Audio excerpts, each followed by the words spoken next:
We're back with the Porn Sacrifice channel, and today I'm actually not looking at engine stuff, I'm looking at the dashboard.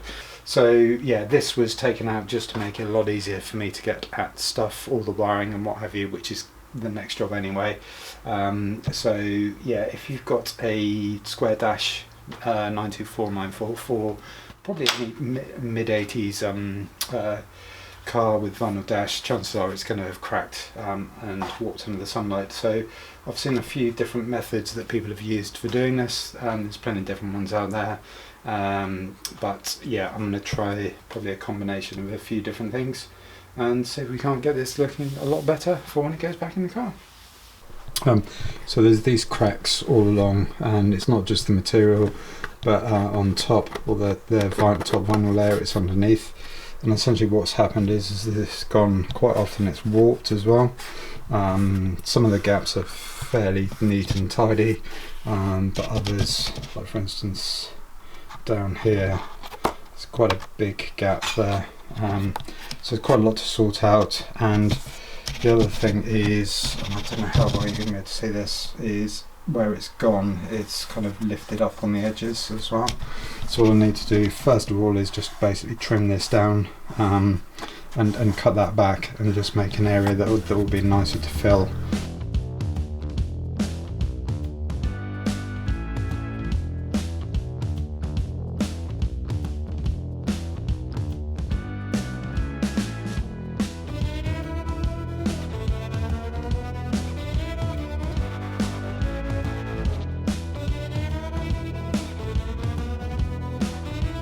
Basically use the sanding disc to flatten things down.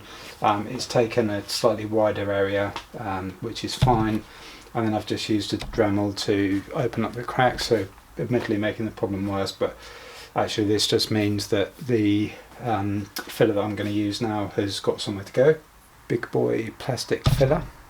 So I've seen a few methods of doing this, and by all means have a look around the internet and see which one you think is best for you. Some people use flexi filler. So with this type of material I just want something that can move around a little bit. So that's, yeah, flexi body filler. Other people have done it with plastic, so essentially plastic welding into the holes, but I think I'm going to give this method a try. If it doesn't work, then I'll go and try something else.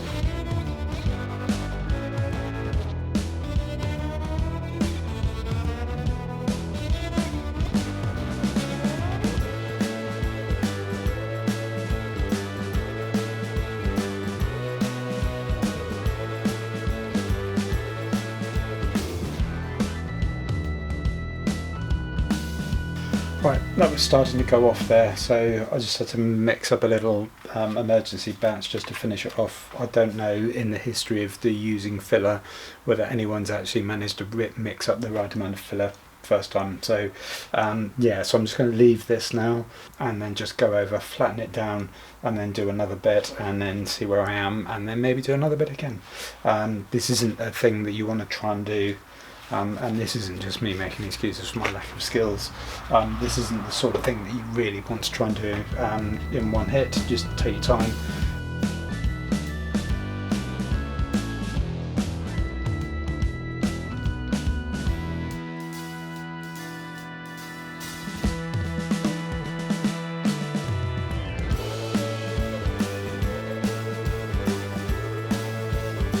This has had a very long time to dry. I hope it's dry. So as you can see, just getting a bit close here, you can see it's a bit lumpy. So what I'm going to do is try it again with this beastie.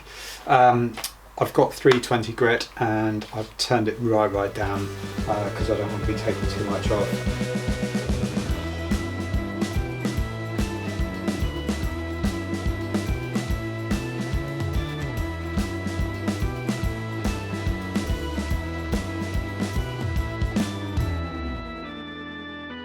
Dry conditions, room temperature about 19 to 21 degrees, so I have just been blasting some fans in here, which is problematic because they give me migraines, but hopefully I'll be okay.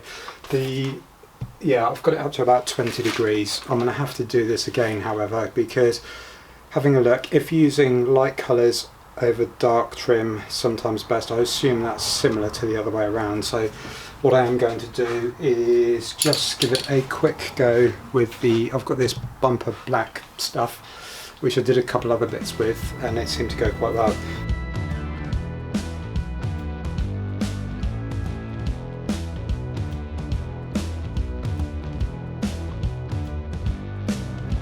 Just a quick aside before I leave that, I'm actually wondering how well this would have done if I'd done a better job of blending in the filler with the vinyl, so knocking everything back so it's a bit flatter, and then just spraying the whole thing black without flocking it. So yeah, I think if you took a bit more care, that could be an option. But so when you look at some of the lines here, and this will probably show up better while it's wet and glossy rather than when it's dried out, you can see there's a bit of a line there. It's not completely smooth, but given the fact that it's going to have an uneven surface over the top, it just needs to be there or thereabouts, which is.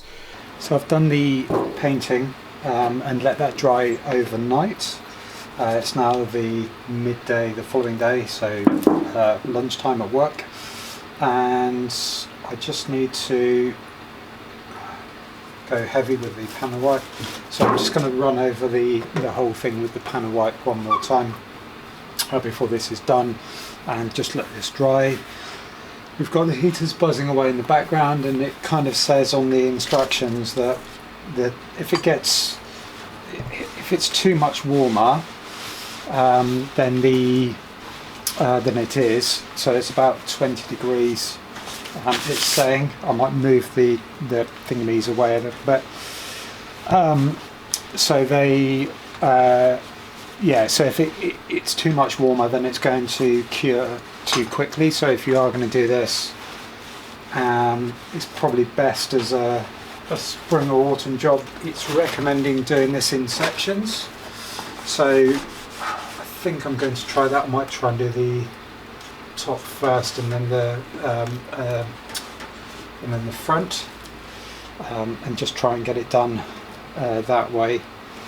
The kit here, we've got this paper cone thing which I'll make up essentially to fill the flocking applicator, which sounds very fancy, but I mean it's a tub with a thing, and I think you just go, or sprinkle, I'm not quite sure, we'll see, and that puts that on.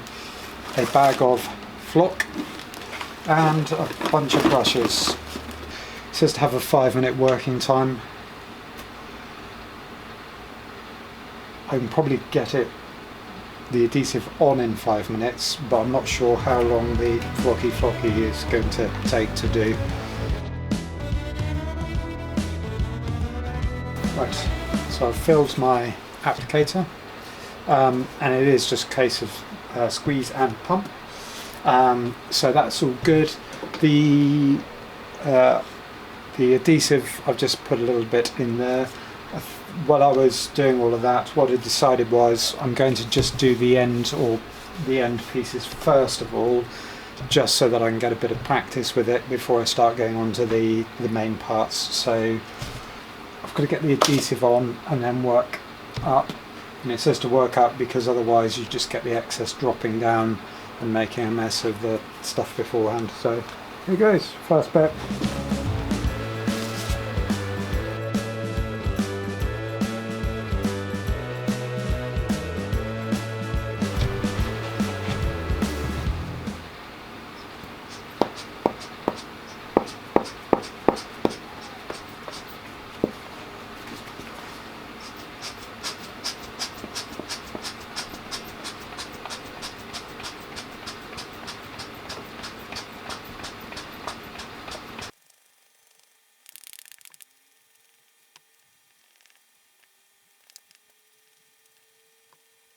I think that's actually gone on okay. I'm going to do the other end and then just kind of see. It does take a while to come out, so I think what I will do is just kind of work up in sections and then just try and do the whole top section in one go, because that's the main part that's going to be seen.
Here we are the following morning. So the fans were going till quite late last night and turned it off and basically left it.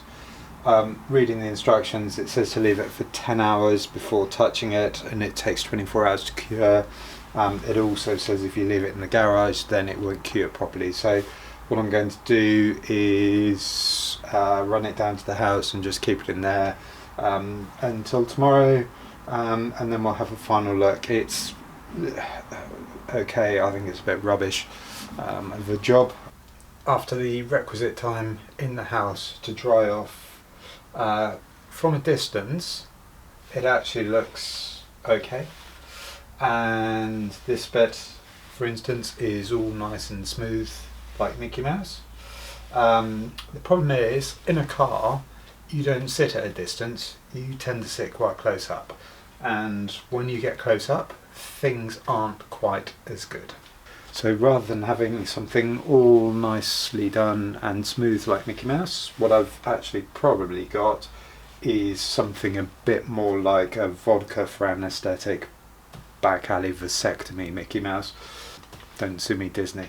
And it's just an absolute mess. So they say a bad workman blames his tools. Well, I kind of blame this thing. It's absolutely dreadful. It meant that I wasn't able to get across everything quickly. It was really hard to get things out a lot of the time, to get the powder out. So never one to not want to throw good money after bad. I've actually been back onto the company I bought it for, and there's a thing that looks like a torch flashlight that is a professional applicator. The other thing which I've done is I've also got a kit which I had ordered, and I only just realised that they sent me the wrong thing. So rather than using paint brushes to put the glue on, which kind of creates ridges and makes it a bit nasty, I've got a roller, so hopefully that's going to put the adhesive on a lot smoother, and with a bit of luck the torchy flashlighty thing is going to get everything on fast enough that I can do it in big sections rather than having to break it up and get ridges. I've not had that problem everywhere. Around here it's kind of okay, although it's got other issues. So what I need to do is, while I'm waiting for the thing to arrive, is just basically get some sandpaper or something on this, make it bald again so that I can start afresh.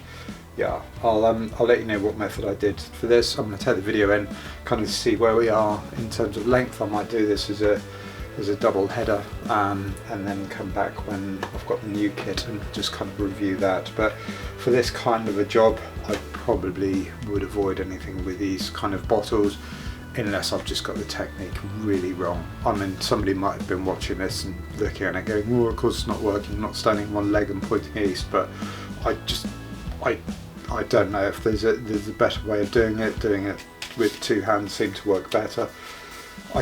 This kind of thing is going to be great for doing models and making a little thing for your train sets and landscapes and what have you. But yeah, for this I don't quite think it's right. Certainly not for my skill level anyway. So we'll see how the other thing goes.